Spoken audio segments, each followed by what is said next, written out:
everyone, it's Rachel and welcome back to another Sculpt tutorial. Today I'm going to show you how to make an egg holder using Sculpd air dry clay. This project is simple, beginner friendly, and it adds that handmade touch to your kitchen. Don't forget to like and subscribe for more clay tutorials. For this project you'll need a Sculpd kit, an old egg carton, a rolling pin and some kind of bristle brush or toothbrush. Start by rolling out your clay. You'll need it to be about a centimetre thick, you'll see why later on. We then need to cut off the lid and this bit from the carton and these two middle bits to sort of level it all out. Now this is why we need our clay to be quite thick, because we need to mould the clay into the carton. I start by tapping it in and then with a sponge and some water I'm slowly moulding it into that shape. I'm just trimming off any excess, popping that to the side while we make our handles. This is completely optional step, but if you want to add a bit more detail you can use these coils and kind of make this rope effect, then just using my fingers to smooth it all out. And of course we need to score and slip before attaching anything.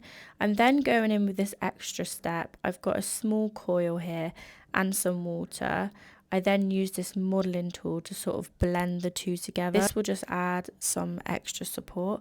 I then go in with a sponge to smooth it all out. Once your clay is dry, it should be quite easy to pop the carton off. I then go in and smooth it out, although you won't see underneath. Next we're on to painting. I'm doing 2 layers of this light pink. I'm then using a bristle brush to make this really effective speckle effect. Make sure you lay some paper down because it can get messy. And for the last step, I'm going in with the Sculpd gloss glaze to seal everything in and create this amazing shine. Now all that's left to do is to pop our eggs in, and there we have it, a handmade speckled pink egg holder. As always guys, if you give this one a go, please don't forget to tag us. We love to see your creations. You can find our Sculpd kits linked below with everything you need to get started.